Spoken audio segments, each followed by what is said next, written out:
Welcome to the Things You Can't Unhear podcast. I'm your host, Maritza Barone. In this show, I will introduce you to ideas, concepts, and mindsets that will open your mind to a new world of well-being and personal life growth. Through eye-opening interviews, we elevate people in the world doing amazing things for humanity and share insights that will shift you to become the happiest, healthiest, kindest, and most compassionate version of you. This episode is brought to you by Fiji Kava. With the anticipation of moving countries, I was finding my sleep really being impacted. And I'm one of those people that without a solid sleep, I'm completely useless. And grumpy, I must say. Now, my husband has struggled with getting a solid sleep most of his life, and I remembered he bought a bottle of Fiji Kava when we were visiting Fiji some time back, and it really helped him to wind down and get the body prepared for quality rest. So I searched in our supplements cabinet for Fiji Kava to see if it could work to get me to sleep easier and rest my mind. And yes, I am also guilty of being an overthinker too. Over the course of taking the supplements over a few days, I'd noticed a change in the ease of getting to sleep. And I felt that not only did I fall asleep faster, but that I had longer periods of unbroken rest. And that's where you get that really good, solid sleep. And since then, I've started to explore the range further. And Fiji Kava also has products that aid stress reduction and calm and soothe nerves. And most importantly for me, Fiji Kava is made from 100% natural Fijian noble kava plants, which are traditionally used in Pacific Islander and Western herbal medicine to promote sleep, support muscle relaxation, and to calm and soothe the nerves. So I'm a big fan of the product. It's really made me feel relaxed and at ease, get a solid night's sleep, and be bright and bubbly for the day ahead. You can find out more about Fiji Kava at fijikava.com. Welcome back to Things You Can't Unhear, and thank you for pressing play again on this show. It's the last show of 2020, and what a memorable year for all of us. I want to really acknowledge the fact that we've all survived the challenges that life has thrown at us this year, and the way that we've managed to just roll with the punches and somehow keep our heads held high and ready for whatever may come next, because we really don't know what's coming next and how things are going to change. I don't only want to acknowledge it, I want to actually congratulate us. It's not just been a pandemic that we've had to deal with this year. Many of my close circle of friends have had huge years on many different fronts that they've had to deal with. People ending long-term relationships, moving to foreign countries, ending 20-year careers, starting their own businesses, having children, buying their first homes, saying goodbye to loved ones, dealing with illnesses, and so many more things that we've dealt with over this last 12 months. And I'm so proud of how all of these people in my life have managed these things in the midst of this pandemic thrown on top. I think we've all changed in some way over this year. I'm sure you'd all agree with that. We have all taken valuable lessons about life and what's important to us. And whether you know it yet or not, we've all learned something. Just take a minute now to consider what your biggest takeaway from 2020 has been for you. What is the biggest lesson you have learned about yourself and about life in general? I think it's always good to reflect after a significant year like this. It can be quite powerful just within your own growth. So my suggestion is go ahead and ask yourself these deeper questions, and you may just be surprised with what comes out. Now, before we jump into this last episode of the year, I want to take this opportunity to wish you all a wonderful festive season for yourself and your loved ones, and I hope you find a beautiful balance between giving and receiving this year, and that 2021 will be one of miracles and health, love, safety, and joy. So on today's episode of the show, I have invited Fuzz Ali to join us, and I was introduced to Fuzz and his partner Ilai when we arrived here about a month or so ago, and they've both been such a delight to be around. Now, Fuzz and Ilai are quite well known here in Fiji. They have a successful global fashion range together called Zuber. And as well as their talents in the fashion world, Fuzz is also a successful entrepreneur, TV personality and producer, amongst other things. And having grown up here in Fiji, I was fascinated to get to the heart of who he is and to share that with you today. In this conversation, we chat about the expectations and the opportunities that were available to him in Fiji growing up, and how he has made significant steps for change in Fiji when it comes to gender equality and identity. And of course, how passionate he is about living life openly and being able to express ourselves freely. It's such a beautiful and open conversation, so let's jump in. So today I'm here with Fuzz, otherwise known as Fuzz Ali. He's the fashion designer, creative director, former chairman of the Fashion Council of Fiji, an entrepreneur, a TV presenter, a producer, and fashion icon, just to name a few. Have I missed anything, Fuzz? No, that's a bit embarrassing, to be honest. It sounds like I do a lot of things, but I wonder if I actually do that many things. I suppose I do, yeah. You know what? You sound like you're a person who needs variety. That's very much like me. Yeah. And, you know, you can spread your talents over many, many places. I think it's important because, like, I remember, I saw so many people in my life kind of, like, do one thing, which was fantastic, and sort of be experts at that one thing. And when I was sort of, like, deciding what it was that I wanted to do, I figured that I kind of wanted to do everything. And be an expert at everything. And so I found myself, I suppose, in lifestyle is the way that I describe it. I found myself in fashion and in design, and I just decided that was where I wanted my life to be. But I wanted to do more than just a single thing. But I think it's a Pacific thing. I think in the Pacific you do a lot of things. No, it's not just a Pacific thing, because I do this. You're from Fiji, then, 100%. Yeah, my heart and soul, perhaps. Now we're here in Suva. Suva is the capital of Fiji. It's the metropolis of Fiji, right? This is where you live. We call it the New York of the Pacific. And it's like the Sydney of Australia to me. That's how I've described it to a couple of my friends when I've been talking about. We've come back here twice, and we've been here for 6 weeks. So yeah, something's drawing me back to Suva. I really like the energy of it. I'm glad because not many people make it to Suva. Yeah, you know, most people say, Suva's not pretty. It's pretty in its own way, but there's no beaches and there's no, like I said earlier, the ocean in front of us right now, which people can't see, but is actually an open sore.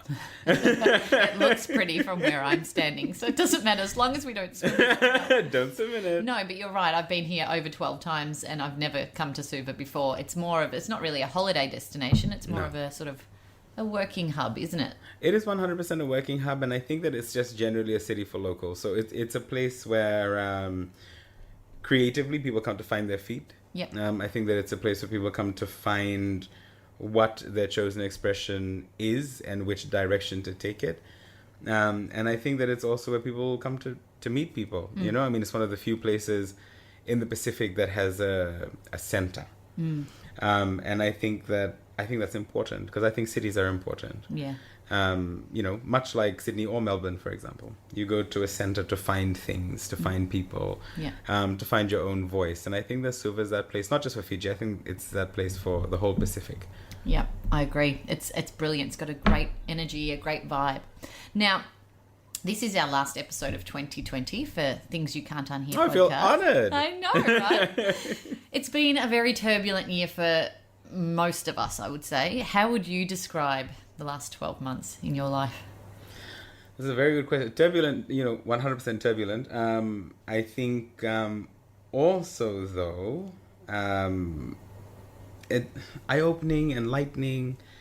I think it's been a year of transformation. It's been a year of new adventures, of finding sort of like, of finding myself in the world. I spent so much of my time before this year traveling. I think that I've discovered now that all that traveling was, to some degree, maybe running away or trying to find something else, or trying to find like my next thing to do. And I find that this year has been very grounding. I think that I've found myself happiest this year in a while. And I think that that's because creatively I'm finally doing what I actually I love to do. I'm not just doing something because it's good for business. I'm not just going somewhere because it's because I need to get away, or because I need to whatever. Like I've had to find my own inspiration right here at home. And I've had to just find myself with my feet on the ground a little bit. So it's been a humbling year. But I think that for me, I mean, it's been a good year in that regard, personally. I think you're right. I feel like we all need to take a lesson from this year that we've all had, and there's been so many ups and downs. But if we at least walk away with a lesson, something that we've learned from these experiences that we've had. And I love that you said, you've realized about yourself that you were running away every time you were traveling, and you've spent so much of your time in other countries and doing other things. And it's this year has actually forced us to be grounded and settle in where we are and be happy and find happiness in that. So I think it's been an important year. I'm interested to see how the next 12 months rolls out. It's going to be... For sure. I mean, sometimes I feel bad about saying that I've had a good year, because I understand that it has been a very difficult year for so many people around the world, economically, health-wise. People have lost loved ones. It's been tough. In our part of the world, it's been primarily an economic crisis, because we don't have a health crisis in Fiji at the moment.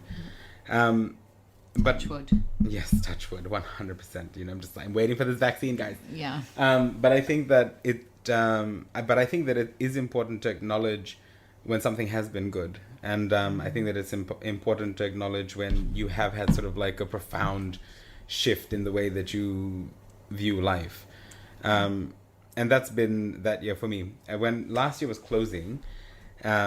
A couple of things that happened. So I was on my way back. I went to a conference in Nairobi. That was the last thing that I did last year. And I was on my way back through Dubai airport, and I called my partner Eli, and I was like, oh my God, I'm so sick of planes. I'm sick of lounges and of traveling. I said, I don't even know why I do this. It's a bit mad, and I would really like to be in one place for a long period of time. And then earlier this year, Eli and I both went to Mardi Gras in Sydney, and then we told our friend Rachel, we're going to be back for Fashion Week. We'll see you in May. And of course, I was back and forth to Sydney at least once a month. And I came back and the border closed. And I was like, oh my God, I got my wish from last year. And then I hated my life like a month later, because I was like, I can't go anywhere. But I did sort of spend the beginning of this year thinking about why I left the country so many times last year. I think that last year was when I spent the most time on a plane. 4 months of my life last year, I was somewhere else. What do you think you were running away from? I think that sometimes, I suppose I was running away from my own comfort and mediocrity. I think that I had started to settle into this idea that it was okay. The way things were okay. That, creative output for the brand was okay. It was selling, so that's all that mattered. And I don't know, like everything was just all okay. And I suppose now looking back on it, honestly, I was kind of like chasing excellence, because everywhere that I was going, I was experiencing excellence, and I was inspired by it in that moment.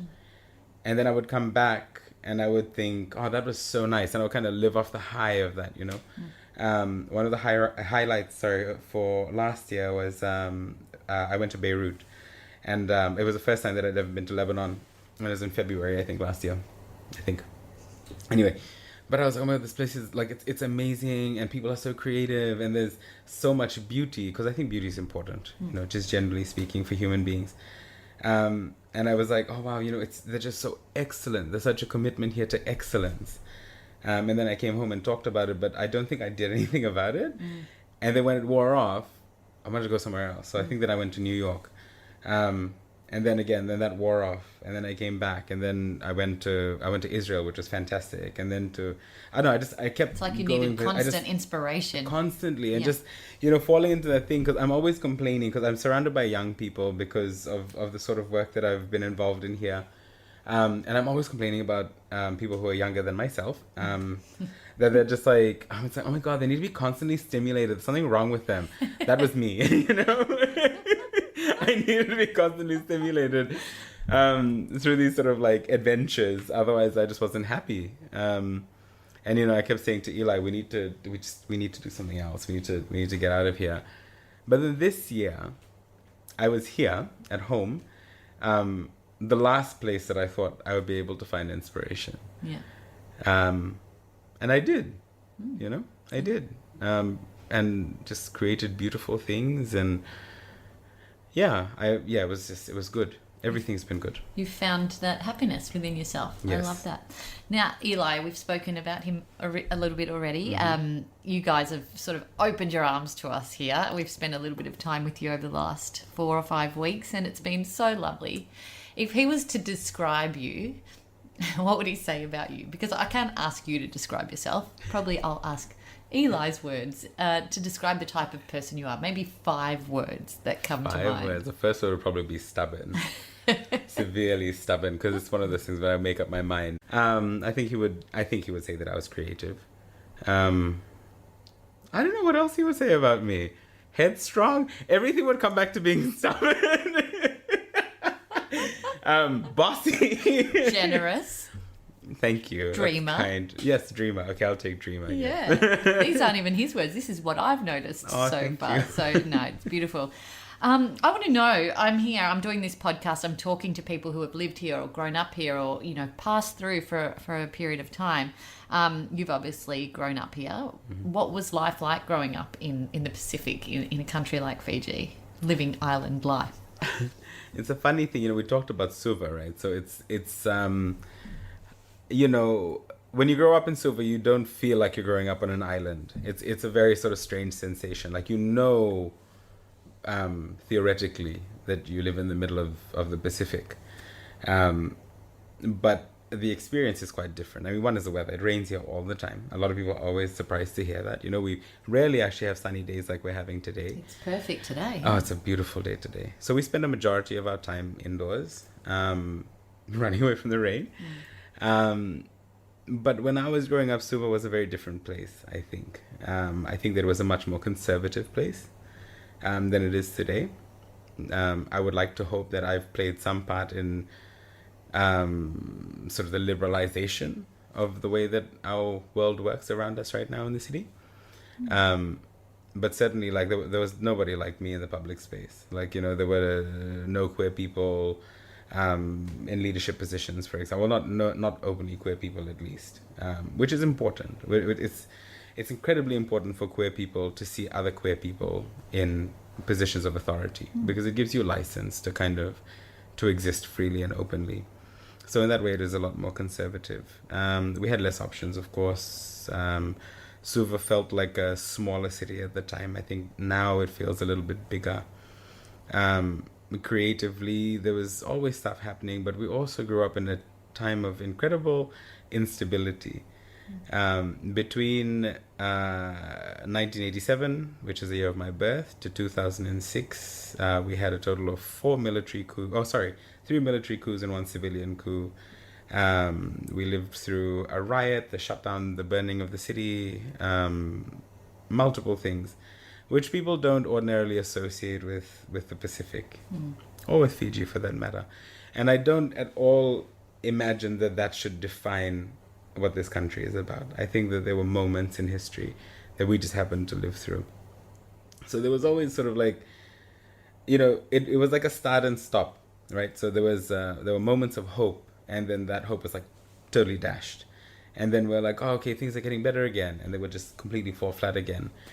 So it was an interesting time. I think that we grew up fast. I think that we had to. I think that we had to understand the complexities of race, of identity, of gender, of queerness, of a multitude of things, of decolonization. We had to educate ourselves and become very aware of these things in order to sort of become the people that we are now. Because if we didn't do that, I don't know. We would have, I don't know how it would turn out, but it was a very different place. I feel that now it's, Fiji's a lot more liberal. There's a lot more openness, and there's a lot more discussion. Of course, we still have our conservatisms that we deal with, but that's okay. Some things are cultural, and we accept that. But I suppose you grow up in many ways in two worlds. I did, at least. Well, was that hard for you to sort of step into that and be the person that you were in those last 10 to 15 years when it wasn't so accepted as it is today? I think that my experience is probably not reflective of the broader experience of people such as myself. Whether it's a queer person, Indo-Fijian person, I don't think it's the same, because I grew up with a certain level of privilege which allowed me to step into those spaces a bit more boldly. But of course, I mean, we still, because the world was not as it is today as well, we still had to sort of make peace with ourselves. I still had to make peace with myself. So it was interesting. But I did feel like I was always sort of living in an in-between space. And finally, I think that it's still kind of, that in-between space, it follows me even now. I still feel like I live in in-between space. Not in the same ones, but in different ones all the time, it makes life interesting. Make peace with myself. That made my heart beat really quickly, because it's such a huge thing when we don't feel like we're accepting ourselves. You know what I mean? That's a huge. It sort of made me feel emotional, because that's hard for people to even feel that about themselves. It is difficult, especially when you're young, or maybe even when you're older. I think it's a form of trauma that most human beings carry with themselves. I think in our case, it was a matter of multiple identity crises. One was, of course, first and foremost is always the issue of sexual orientation. Much more complex now. It's a very, very sort of, it's a big discussion to have. But just generally, if we use the umbrella term queer, so just being a queer person within this context where religion has such an important part, there was a statesman, Ratskuna, who said that Fiji is a three-legged stool. So without all three of those things, Fiji can't exist. So it was the Vanua, the church, and the government, I think it was. And so, you grow up with that understanding that religion is that important, and if it's that important, okay, well, what are people saying? There used to be marches. I remember many years back, the movie Brokeback Mountain came out, right? And there was a march because it was at the cinemas here. So it was sort of dealing with that. The other element is ethnicity. So my ancestors came to Fiji as slaves during the indenture period over 100 years ago, and I think 120, 130 years ago, like most Indo-Fijian people. Of course, there's ethnic mixes from that point forward. But then you never really know exactly who you are until you decide who you are. Because it's something that I learned, and I tell people, you can't rely on other people to tell you who you are, right? So I think for a long time it was just sort of like accepting, okay, well, this is what the general populace says that I am, and it's not usually even the general populace; it's just a couple of loud voices, but this is what these people say that I am. Okay, so that's what I am. So where do I belong? Am I from here? And then eventually you accept that, yes, of course I'm from here. Where else would I be from? And then, beyond that, there's other elements of your identity. And you do make peace with it. And then in making peace with it, I think you make peace with other people. And you just accept that, other people are entitled to their views. Even now, there are people who feel like, that my relationship is unnatural or abnormal. There's still people who feel like I don't belong here in this context, that I'm not from the islands. There are even people who would argue with me that my ancestors were not slaves, they were indentured laborers. It's exactly the same thing. There's nothing different about it. But I think that these are all elements of our identities that we should be proud of. Totally, 100%. You just give me complete goosebumps hearing all of that. And it's just a whole different element of, a perspective on life here, and that we, as Australians, or a lot of my listeners are from Australia, probably wouldn't have had the door open to see this snapshot of your life. I think that it's important for people to understand that people are much more complex than we would have them be. I remember listening to this TED Talk one time. I love TED Talks. Same, okay, like I mean, yeah. it's just like, I mean, it's amazing, like hours and hours. But there's a Nigerian writer, Chimamanda Adichie, who's absolutely incredible. If you haven't heard of her yet, it's not just Beyonce, guys. I mean, like, she wasn't just on that song. Like, she's written books. She's really good. But she gave this talk on the danger of the single story, and it really resonated with me, because she said essentially, I mean, the human brain is somewhat lazy. Like, we like to pigeonhole people and things and label things and people because it's easier and we don't have to think about it. It's not like, it's not a big conversation we have to have with ourselves. It's like, oh, that's that person, that's their life, that's who they are, the end. But it's not quite that simple. So basically she was saying how that's dangerous. And I remember my mother telling me growing up, she said, for everybody that you hate, somebody else loves them. And it's the absolute truth, isn't it? I mean, like, think about like anybody in your life that you think is the worst person in the entire world. Somebody loves them. And somebody thinks that they are just so important and significant. And we have to treat human beings with respect in understanding that we don't have to like everybody, but we should at least respect each other. And I think that, coming back to the issue of the single story,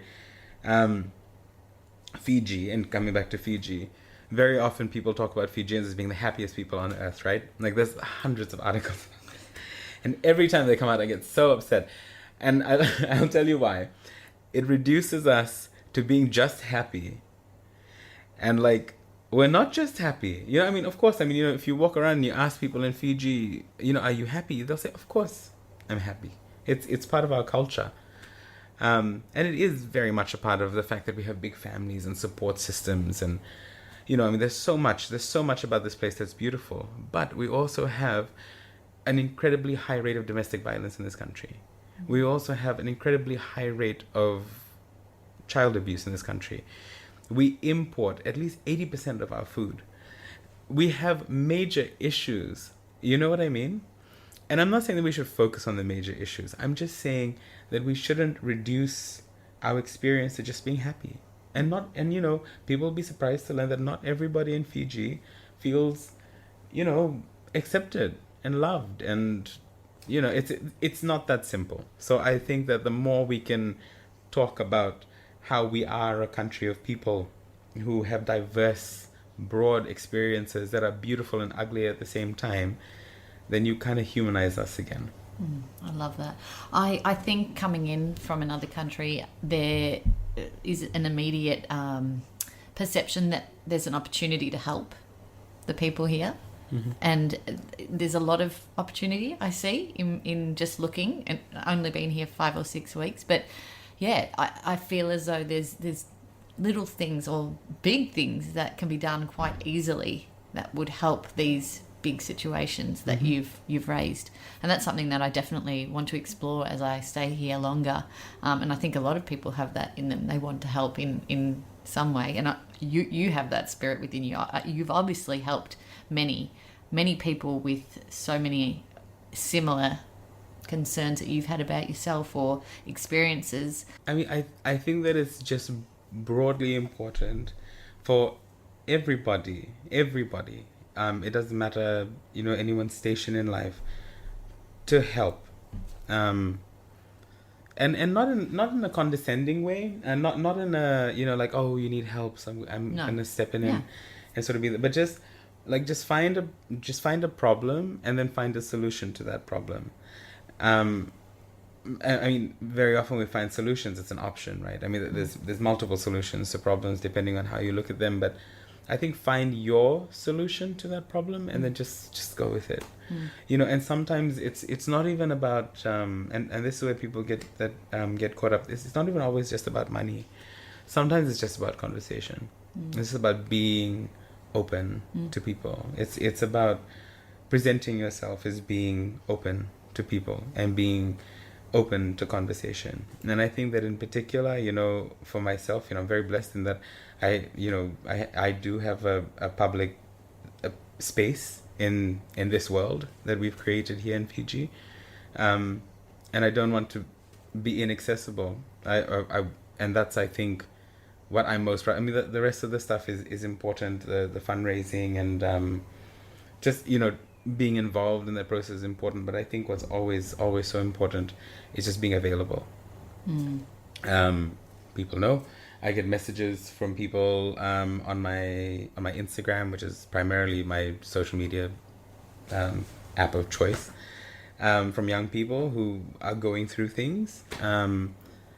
And as far as possible, I make time. People just want to be heard, don't they? They just, yeah. And very often, I mean, nothing my mother told me. She's a smart one, that one. She told me, usually people know what it is that they need to do. They just need to be validated. And so, for example, no names, but I received a message 2 days ago, from a young woman who said that she was in, we talked about domestic violence. It was an abusive relationship with her boyfriend, not even my boyfriend. And she was asking what to do. I don't know this person. Anyway, obviously, I said, I told her what to do, like tell your parents, tell the police, get out of the situation. There's safe houses. Fiji Women's Crisis Center has a safe space. If there's an issue with parents, because sometimes that's also a problem. And she knew, and she was like, and she was just grateful to have somebody respond. And sometimes if you have a public profile, when you respond, there's a little bit more power in the response, because somebody feels like, oh my goodness, like I see you on television or in the paper or whatever, and you care about my problem, which is, seemingly to you, should be insignificant, but you care.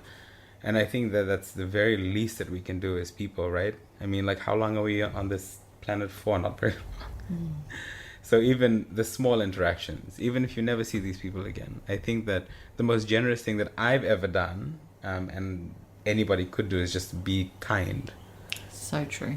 The simple act of kindness. I talk about that all the time.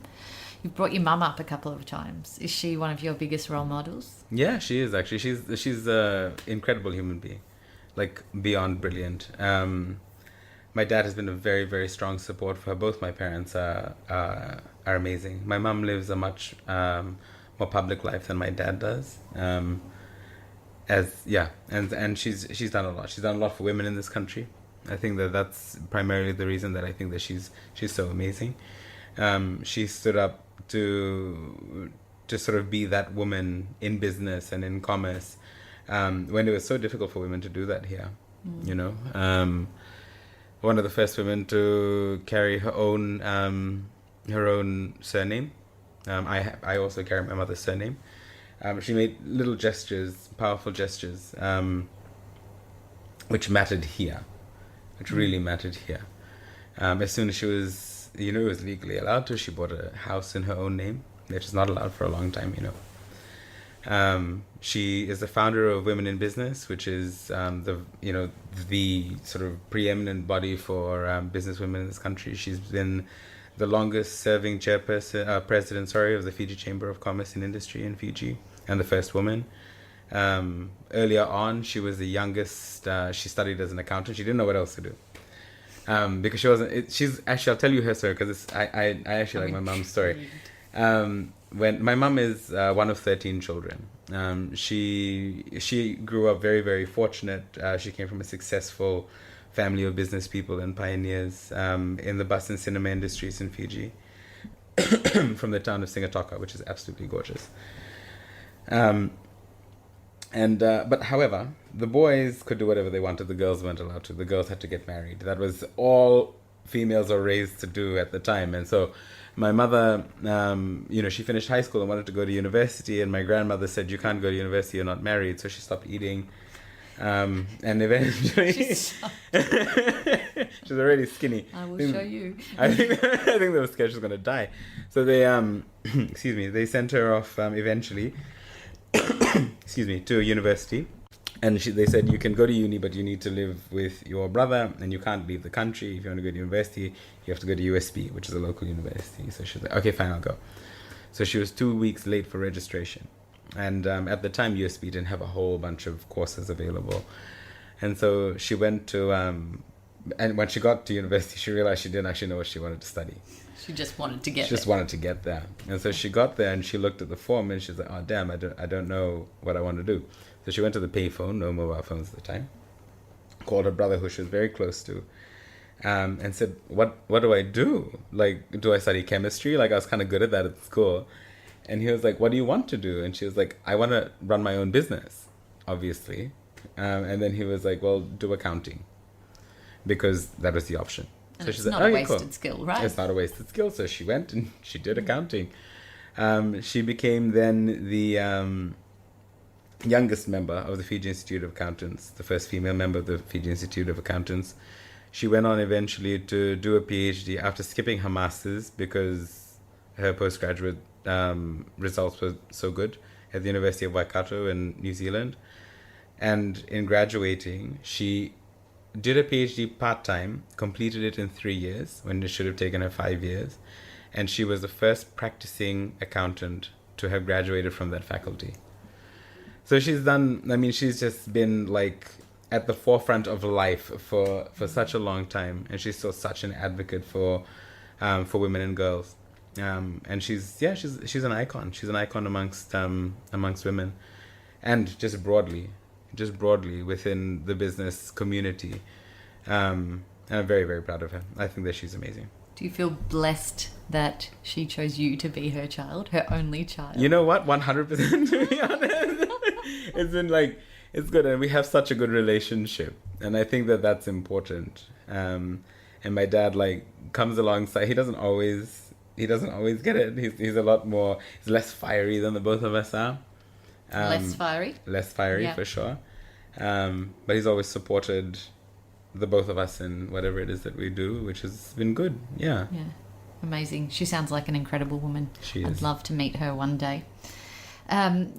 You sound like there's so many things that keep you busy, and obviously you've got beautiful role models like your mum and I'm sure other people out there. What well-being practices, or what maybe religious practices even, do you use to keep yourself centered and happy and on purpose? My faith is very important to me. So I am a devout Christian. People find this very, very difficult to believe, primarily because I'm either swinging from a pole in O'Reilly's or I'm taking tequila shots. But my faith is very important to me. So prayer is important to me. So it's like meditation for people who don't necessarily believe the same things that I do. I spend every morning with God before I start the day. I find that the Lord centers me, that He keeps me in my purpose, and I find that in focusing on the being that created me, I get closer to who I am as a person. And I think that it brings me closer then to my purpose, because that's what I was created for. So that is essentially my self-care. I could discipline myself a little bit better. I mean, but I haven't quite gotten there. People talk about I'd love to say that oh my God, I do yoga and I go for runs, but I don't. We'll go for a stroll and a stretch after this. But yes, prayer is what really, it gets me through the day. Yeah. Every day. Yeah. I love that. It's just a simple, powerful thing, and even in showing gratitude and expressing the thoughts that you have in your heart and in your mind, it just awakens you to sort of realization and awareness of what's actually going on. I think so, and I think with prayer in particular, it's sort of for me at least, in my understanding, it brings together a lot of things, sort of that in New Age philosophy we talk about things like affirmations and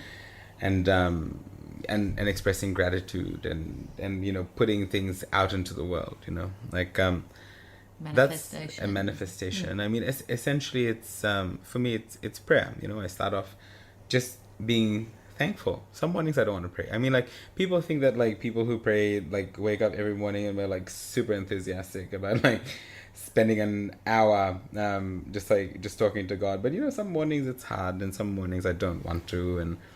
But I find that I make myself do it. Because sometimes you have to. That's the reality of prayer. And I always start off just by saying thank you, you know. I'm alive. I have all my limbs. I can still walk. I breathe. I'm healthy, relatively. I have wonderful people around me. I keep meeting wonderful people, like yourself included. Thank you. And just, you know, I'm just so grateful, you know, and I'm grateful that, of course, I live here in this beautiful country. I'm also grateful ordinarily for the privilege of travel, and I'm grateful that I get to do what I actually love to do. And, you know, once you go through all the things that you're thankful for, everything else kind of starts to pale into insignificance. Because I think that one of the tricks of the mind and of sort of that negative thought is just it's just that to get you to focus on that one bad thing that happens, right? I mean, like, have you experienced that where, like, you're having an amazing day and everything is fabulous, but there's one thing that somebody said or one thing that went wrong, and, like, your entire life focus becomes about this one thing, as opposed to the plethora of fabulous things that are happening around you. I've read this quote before by Craig Harper. Was it really a bad day, or was it a bad 5 minutes that you've chosen to milk all day? That is the absolute truth. You know, I think that sometimes, like, because we live almost, you know, in a culture where what's the word? We live in a culture where something has to be wrong, you know, and that's how you prove how busy you are or how significant, like, your job is. Like, oh my God, everything went wrong today. It's like, everything didn't go wrong today. Like, one thing went wrong. Do you know what I mean? Exactly. But yeah, I agree with you with gratitude. I mean, that's my biggest thing that I do every morning. And even if it's a 2-minute exercise where I just wake up, I'm still eyes closed, lying in bed, and I go through it in my head, what I'm grateful for. And you just wake up. I do that too. It's just so nice, isn't it? It just, you know, it puts a nice angle on the start of the day. You've achieved so much, and you're not even probably... Well, I'm not even going to ask. It's rude to ask, but you did give us your year of birth before, so I can work it out. You've achieved so much, but what do you think you're most proud of in your life to date? You know, actually, one of the things I'm most proud of, to be honest, I perhaps, like, definitely, like, in the top 5, but maybe the thing I'm most is my relationship. So, Ilai and I have been together now for 13 years. Next year will be 14 years. And it has been the most stable thing in my life. Like, there've been no periods of, like, people find this really difficult to believe, but no periods of breakup. There's never been any sort of separation. I don't know. It's something that's really nice and something that I find a lot of comfort in because of the fact that it's been so stable. You do life together, don't you? You really do life together. 100% do life together. And we don't get bored of each other, which is also really unusual. But we started off as best friends. So we've known each other since early high school. Ilai, I went to the same school, primary school to secondary school. It happens in Fiji. And Ilai joined the school in the first year of high school. And we didn't like each other very much. But then I think 3 years down the track, we became... because the coup happened. So the coup happened in 2000. And then... we had no choice but to be friends because everybody left. Because I went to the international school. So we went from a school population of like 600 to 150. So there was nobody, literally nobody left. So you had to be friends. You had no choice. And then, we became best friends. And then that turned into a relationship many years later. And I think that it's a friendship. It's a friendship maybe that I'm most proud of in my relationship. And you've got a business together too, don't you? We've got a business together. And I think loyalty is so important and so hard to find, but it's something that we've found in each other. And, you know, that's been very, it's a very beautiful thing because we're created for relationship. And it's one of the few, you know, when it's all over in a couple of years, it's the one thing that would have been the constant. You know, everything else passes on. Everything else. I mean, even our influence passes on. You know, I mean, like, you have that light for a moment. I tried to tell this to a friend of mine some years back, but you have the light for that like one moment, and that's why you can't take it too seriously, because you can't rely on it, you know. Because it goes it, like, you know, it dims because somebody else shows up. And there'll always be somebody who will very likely be better than you. And you know what, we should encourage people to be better than us. We should leave the world having left, you know, an army of people who are better than us. That's our legacy once we're gone. But the one thing that'll be constant is the fact that, you know, I had a good relationship, and it was wonderful, and it made me happy, and we did life together, and we lived and we laughed, and we had good friends, and yeah. And a cute dog. And a beautiful dog. He's so annoying right now. He's hormonal, everybody. He's 6 months old now, and he's having his teenage tantrums. I did. I chatted to Eli about your relationship when we were out at O'Reilly's, last weekend or the weekend before, and an experience everybody should have. Yes, it was a lot of fun, and he was speaking so fondly of you, and it was absolutely beautiful. And the way that he was explaining how you met and that story that you just shared, and then that now that you work together and you pretty much do everything together, and it's and you're still mates, and it's such a solid relationship. And I said, do you believe in soulmates? And he said, absolutely. He was sent here for me. So I find that so, so beautiful. Even seeing you guys together, you just know that, you know, that's the unit. I was actually hoping you'd bring him today, because I've never seen you separate before. It's very rare, to be honest. Very rare. But today he needs to be at the factory. No, but it's true. It's true. And I'm very grateful for him. Yeah. He's just incredible. And I think he's one of the very few people in the world who could put up with me and like my like random things that like I want to do, you know, like, oh my god, let's do a New Year's Eve party with like a fashion show, a dance situation, and like whatever. I mean, it's so stupid. Now that we're like 1 week out from it, I'm like, why did I decide to do this? Oh, I'm looking forward to attending. We did survive a cyclone, so, you know, I'm hoping that 2020 just takes it easy on us till the remainder of the month. Fingers crossed. Yeah, I'm sure everything will be fine, she says with a tremble. Now, I just want to look ahead as my last question to you on this beautiful open conversation. Thank you for sharing everything so openly. But leave us with some Fuzz life inspo. That's a really good question. I think, yeah, it's a big question. I mean, like, the year ahead is one thing, but I think just generally, like, with life, just appreciate the fact that it's, you know, it is genuinely fragile. I mean, as cliche as that might sound, the reality is, and if there's one thing the years taught us, is that everything can change suddenly. And if it does change, would you be happy? You know, like, if it does change, would it be happy? I remember this sermon I listened to, it was actually, it's really funny actually. It must have been leading up to this year. It was last year that I heard the sermon, and I remember the pastor saying that she was praying and asking God for all these different things that she wanted in her life. And she said that she just felt this sort of conviction in her heart, and she felt that it was the Lord saying to her, like, if you never got any of those things that you wanted, would you still be happy? If you never got anything that you wanted, would you still be grateful? And she said she was absolutely like gripped with fear that she may never get the things that she wanted in life. And it really got me thinking. And I think that's probably my sort of my life inspo that I want to put out there into the world is, you know, just be happy with what you have right now. Dream big, dream really big, but at every moment just be happy. Even moving into 2021, look, we don't know what's going to happen. You know, waiting for a vaccine, waiting for travel or whatever. Don't bet on anything. Bet on yourself. Just be happy. Be happy in the now. Be happy in the now. I love that. So where are we finding you this next year? What projects are you going to be working on? There's more television stuff happening, which is really cool. We're developing reality television in Fiji, which I'm super excited about. And I'm really grateful to sort of be right there in the thick of it as we make that happen. Because that's a relatively new thing here? It's very new in Fiji. I mean, we don't even have our own TV show. I mean, like, as in, like, we don't have, like, a soap opera sitcom situation happening.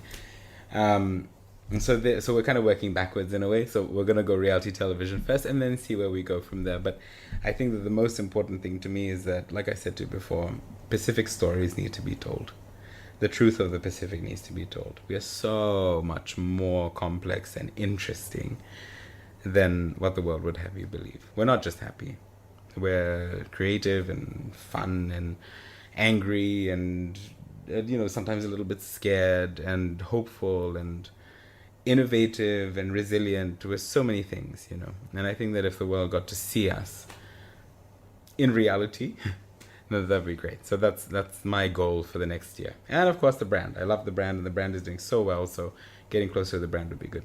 Well, I'm glad that I have been a small element in sharing the heart of Fiji and its people. So I'm so glad that you're here. Thank you so much. Thank you for listening to the Things You Can't Unhear podcast.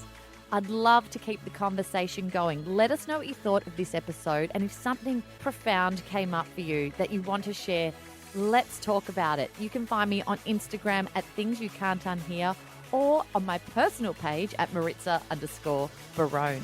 And if someone you know will benefit from something that was said in this show, make sure you share it with them too.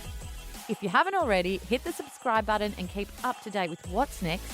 And if you can spare a few seconds, please rate and review the show on iTunes, just so other people can find us more easily and quickly. And as always, my friends, be happy, be healthy, be conscious, and be kind.